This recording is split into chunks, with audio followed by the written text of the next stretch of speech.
Buen día, apreciados compañeros de la universidad. A continuación se presentarán algunas reacciones químicas que se presentan en la industria y sus diferentes explicaciones. Somos el grupo 3, conformado por Camila Andrea Muñoz, Cristian Camilo Bustos, Laura Natalia Olarte y Diana Patricia Sánchez. Comencemos. El proceso de cobrizado es utilizado en la industria para recubrir varillas de acero con cobre.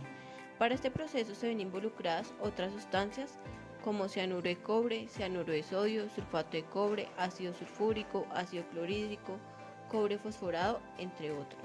En primera instancia se realiza el decapado de la pieza en agua con ácido clorhídrico. Se procede a sumergir la pieza en agua para quitar el exceso de este ácido. Una vez libre de ácido, se sumerge en el tanque que contiene cianuro de cobre con cianuro de sodio para preparar la pieza y que empiece a impregnarse de cobre. Se deja sumergida la pieza durante 20 minutos y se procede a dar un baño en agua con ácido sulfúrico, esto con el fin de retirar el exceso de grasa que queda del proceso anterior. Seguido de esto se realiza un baño a la pieza en agua completamente limpia para retirar excesos y que quede completamente preparada, lista para el siguiente proceso.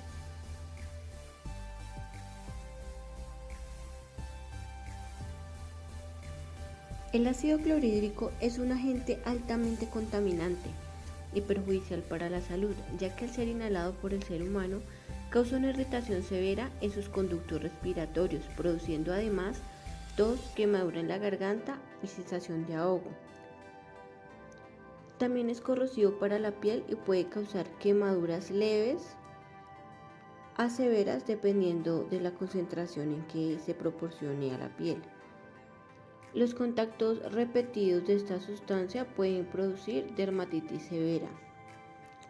Este ácido irrita notablemente los ojos. En caso de tener contacto con vapores de ácido, los ojos deben ser lavados de manera inmediata con abundante agua. De lo contrario, podemos incurrir en un daño a la visión. En el medio ambiente también se ven afectadas las plantas al ser un agente tóxico, produce quemaduras en las hojas y daño severo en el interior de las plantas. También causa efectos significativamente dañinos a proximidades de los desagües y fuentes locales donde se vierte.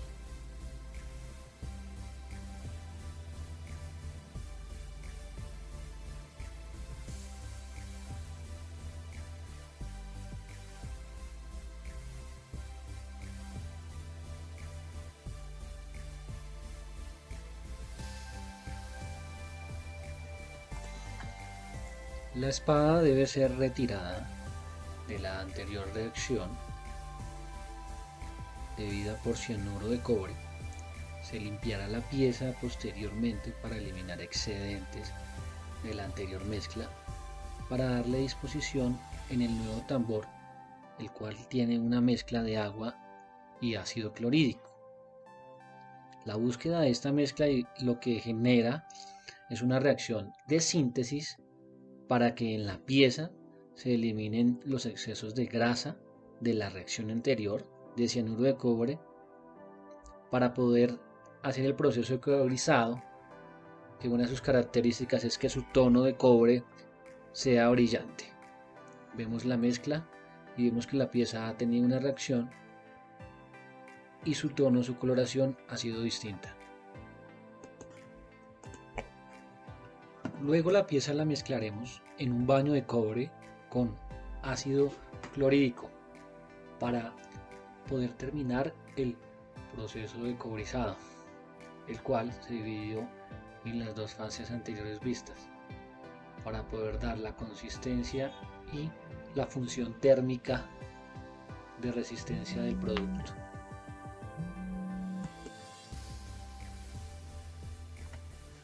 Es necesario entender que esta reacción química, igual que la mayoría de estas, tienen repercusiones medioambientales y económicas, así como afectaciones en la salud. En este caso, el cloruro de hidrógeno puede, por su corrosión, tener lesiones en tejidos blandos en el momento de contacto. En los videos anteriores Vemos que la exposición ha sido breve con los elementos de bioseguridad e industriales pertinentes. El uso de estos en altas proporciones pueden empezar con respiración jadeante, bronquiolitis y coloración de la piel, así como exposiciones más altas pueden generar cáncer, cáncer en la sangre y en los huesos. Desde el punto de vista medioambiental, las industrias que generan estos residuos realizan entamboramiento de los residuos. De buena manera, las medidas medioambientales y de control de los entes dispuestos a controlar el uso de estas sustancias en la industria permiten que estos ácidos, mezclas de cianuro y demás ácidos de la industria metalmecánica puedan tener una vida útil bastante larga, aproximadamente de 2 a más años, siendo los residuos, repito, entamborados para la reprocesación de estos mismos. Es evidente también igual que como en el medio ambiente estos ácidos y estos elementos químicos fluyen y se determinan por ciertas cantidades que la industria no debe superar en sus producciones.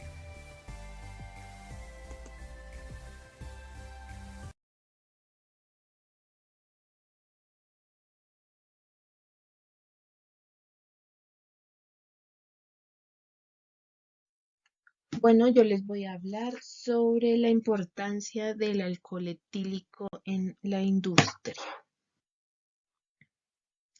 Bueno, nosotros podemos decir que el alcohol etílico tiene ciertos usos industriales, los cuales pueden ser disolventes de industriales, bebidas alcohólicas. Es un buen disolvente y sirve como anticongelante. Es un desinfectante y desengrasante. La industria química lo utiliza como compuesto de partida en la síntesis de diversos productos, como el acetato de etilo. Se emplea como combustible industrial y doméstico. Bueno, nosotros aquí vamos a hablar sobre la producción del alcohol etílico y esta pasa por algunas fases, como la obtención de la caña de azúcar. Pasamos por unos molinos con agua y tendremos un jugo. La pondremos en un clarificador y luego saldrá de ese clarificador un jugo clarificado donde la vamos a evaporar y saldrá la meladura. Lo vamos a pasar por otro proceso, tacho, para formación de cristales de azúcar y la vamos a colocar en centrífugas que vamos a obtener miel fina. La pondremos en un tanque y luego después de ponerla en el tanque la vamos a fermentar con algunas levaduras. Después de fermentada la destilamos y la ponemos en un tanque y tenemos el alcohol. Bueno, vamos a ver los tipos de reacciones químicas. La primera es la fermentación. Y para obtener el alcohol, lo que se hace es azúcar más levadura menos el oxígeno nos da igual a dióxido de carbono más alcohol. La fermentación es un proceso que consiste en fermentar la mezcla de la caña de azúcar. De esta manera se obtiene un mosto fermentado, el de extraer el alcohol de modo que pasa por unas ciertas etapas y hasta que llega la destilación. La fermentación produce unos cambios químicos en el azúcar mediante el uso de ciertos microorganismos, o sea, la levadura. Otro proceso que podemos ver es la oxidación del alcohol etílico o etanol. Podemos ver que puede existir una oxidación suave y una oxidación fuerte. ¿Qué significa esto? La oxidación de un alcohol implica la pérdida de uno o más hidrógenos del carbono que tiene como grupo OH. Y el tipo de producto se genera dependiendo del número de hidrógenos que tiene el alcohol, es decir, primario, secundario o terciario. ¿Dónde podemos encontrar el etanol oxidado? Se puede oxidar en la mucosa gástrica o el hígado de los seres humanos. Bueno, vamos a hablar del punto de vista medio ambiente y economía. En el punto de vista medio ambiente, eh, es un biocombustible, es amigable con el ambiente, pero tiene sus repercusiones. Por ejemplo, al ser usado con materias primas como la caña de azúcar, el maíz, la remolacha, entre otras, puede ocupar más terreno que para la producción de alimentos, entonces sería como una competencia. Por otro lado, para procesar este biocombustible se requiere demasiada energía, pero al ser renovable y producido localmente, el etanol permite disminuir la dependencia del petróleo, lo que mejora la seguridad energética de los países. Y al ser un aditivo oxigenante, el etanol también reemplaza aditivos nocivos para la salud humana como el plomo. En aspectos económicos, los países productores del etanol, eh, como Brasil, eh, es un, es un factor que ayuda tanto a la agricultura como industrialmente. Pero si lo hablamos del ámbito colombiano, el etanol es muy costoso debido a la obtención de materias primas y su procedimiento. Entonces, esto lo hace que Colombia lo tenga demasiado costoso. Y las dos variables que habría que controlar en el proceso para maximizar el rendimiento de la reacción serían el proceso de las materias primas, debido a que si controlamos eh, el proceso que se lleva para la obtención de la materia prima, podemos controlar el proceso de ahí en adelante.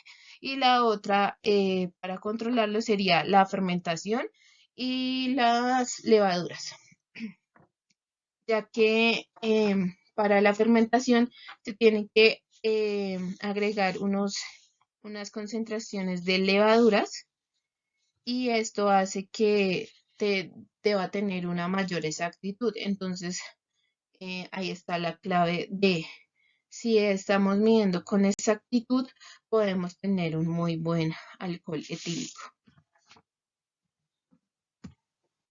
Bueno, y por último, estas son las bibliografías y las fuentes que nosotros usamos para toda la investigación. Muchas gracias.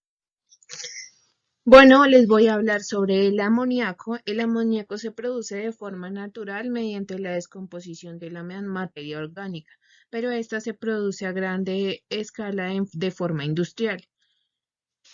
Bueno, el amoníaco se produce por una reacción de síntesis entre el nitrógeno y el hidrógeno. Esta reacción es exotérmica, y aunque ese desprendimiento de energía podría aumentar la velocidad, en este caso concreto perjudica el rendimiento.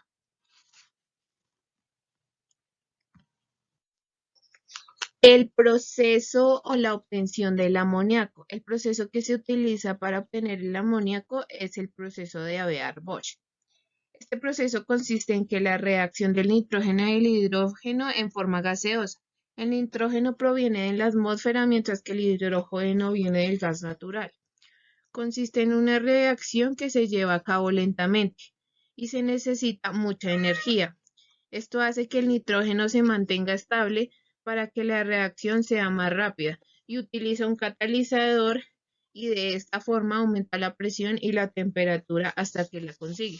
Como lo observamos en la imagen, el proceso para la obtención del amoníaco pasa por ciertos procesos que son desulfurización, reformado, etapa de conversión, reformado secundario, purificador, etapa de eliminación, y por fin tendremos el amoníaco. Bueno, en este punto trataremos los puntos de vista medioambientales y los puntos de vista económicos. las repercusiones que éstas tienen frente al amoníaco. Los puntos de vista medioambientales es que las ventajas que tiene este producto, como lo es el amoníaco, es que se produce de manera natural, se usa como fertilizantes de nitrato de amonio, es esencial para cultivar plantas y se usa casi en la vida cotidiana de un agricultor. Las desventajas que tiene el uso del amoníaco es que produce acidificación de los suelos, contribuye al calentamiento global y la destrucción de la capa de ozono. Y en el punto de vista económico, hace una reducción de costos sociales, tiene mayor empleabilidad y eh, tiene un ahorro de energía más factible. Para controlar en el proceso podemos decir que la recuperación de los condensadores de vapor, la energía contenida en el vapor no es aprovechable en su totalidad, pues un 25% suele estar contenido en un condensado evacuado y solo un 75% restante en lo que se aprovecha de forma útil en el proceso. La medida de ahorro energético aquí planteada es del aprovechamiento de la mayor parte de este 25%. Normalmente se destina para precalentar el agua de alimentación de las calderas, para lo cual es necesario realizar una red de retorno en los condensados, según el esquema mostrado. Y esto se puede recuperar el calor del condensado de forma indirecta mediante el intercambio de calor. Bueno, también podemos decir que el amoníaco se usa industrialmente. Bueno, los usos industriales que le podemos dar al amoníaco, por ser un derivado del nitrógeno, el amoníaco también sirve para hacer hielo, la fabricación de fármacos, resinas, plásticos y explosivos, sirve para la limpieza de los vidrios y cristales, es un desinfectante y se utiliza como fertilizante. Y por último tendremos las bibliografías de las fuentes usadas para la investigación sobre el amoníaco.